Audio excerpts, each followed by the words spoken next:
साथियों नमस्कार, मैं हरिश्चंद्र बर्णवाल एचबी शॉर्ट्स में आप सभी का स्वागत करता हूं। दोस्तों, आपको मोदी जी की दादागिरी दिखाता हूं। आज तो वैसे भी बड़ा विशेष दिन है। आप जानते हैं कि प्रधानमंत्री मोदी ने नेहरू का रिकॉर्ड तोड़ दिया है, तो कुछ तो बड़ा आपको दिखाना पड़ेगा ना। तो आज मैं आपको दादागिरी ही दिखा देता हूं। गजब की दादागिरी चल रही। हो सकता है ये यूट्यूब ये सब कुछ बंद हो जाए।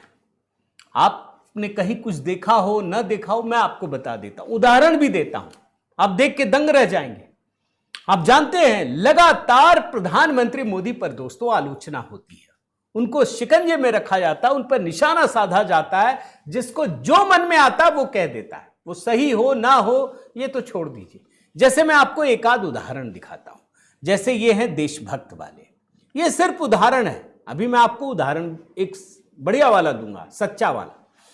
सेंसरशिप राज कि मोदी जी सबका मुंह बंद कर देंगे, ये कर देंगे, वो कर देंगे। किया क्या? कहीं आपने देखा क्या? कुछ भी देखा हो तो बताइएगा। इनको क्या क्या नहीं कहा गया। इसी तरीके से ये रवीश कुमार लगातार बोलते हैं कि भाई आपका अकाउंट खतरे में है। खतरे में कभी देखा आपने? कभी रवीश कुमार का अकाउंट खतरे में पड़ा है क्या? इन दोनों में से किसी का भी। ये सिर्फ आपको दिखाने के लिए बता रहा हूं। क्या आकाश बनर्जी, अजीत अंजुम, जिसमें ऊपर में भी जो फोटो थे, अभिसार शर्मा, इनमें से किसी का भी अकाउंट कभी आपने देखा कि बंद कर दिया गया?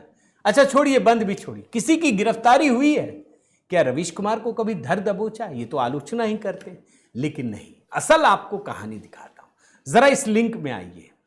एक यूट्यूबर है दोस्तों, उनका नाम है मारी दास। उनको गिरफ्तार कर लिया गया।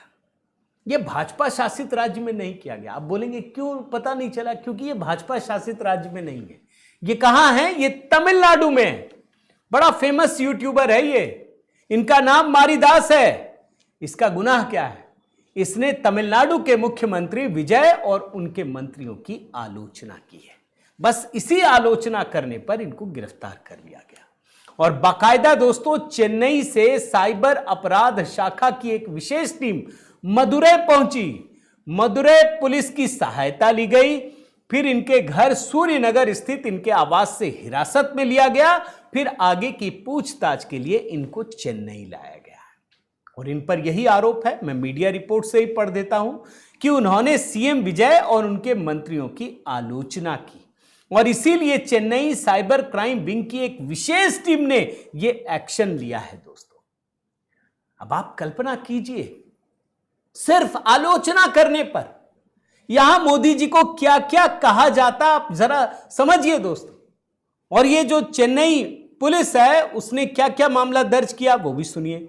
भारतीय न्याय संहिता की धारा 79 और 353(2) के साथ साथ इंफॉर्मेशन टेक्नोलॉजी एक्ट की धारा 66D के तहत दर्ज किया गया है।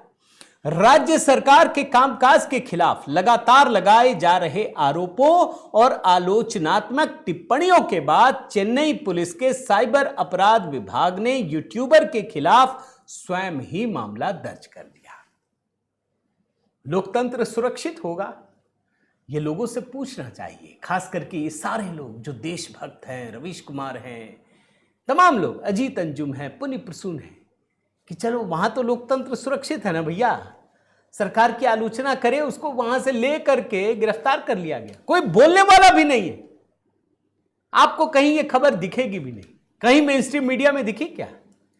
अभी देख लीजिए, कोई छू भी लेगा ना, एक 4 PM बंद किया था, जबकि वो सिर्फ क्या क्या लिखता है मैं आपको कई बार दिखा चुका हूं। झूठ सच कुछ भी, वो भी बहाल हो गया। छू तो सकता ही नहीं कोई। ये संजय शर्मा को अगर कोई छू ले तो देखिए बवाल मच जाएगा। ये सारे यहां पे जंतर मंतर पे सिर फोड़ लेंगे अपना। लोकतंत्र खत्म हो गया। लेकिन तमिलनाडु में लोकतंत्र सुरक्षित है, क्योंकि वहां विजय की आलोचना करने पर यूट्यूबर को गिरफ्तार किया गया है। तो यही है मोदी की दादागिरी दोस्तों। ये मोदी जी लोकतंत्र खत्म कर रहे हैं, क्योंकि यूट्यूबर को खुला छोड़ दिया है और वहां यूट्यूब को पकड़ लिया है यूट्यूबर को, तो वो लोकतंत्र सुरक्षित है। आपकी राय का जरूर इंतजार रहेगा दोस्तों। कमेंट करके बताइएगा कि आप क्या सोचते हैं। लाइक कीजिएगा, शेयर कीजिएगा, और अगर चैनल आपने सब्सक्राइब नहीं किया एचबी शॉर्ट्स तो जरूर कीजिएगा। बने रहिए, जुड़े रहिए। बहुत बहुत धन्यवाद। जय सिया राम।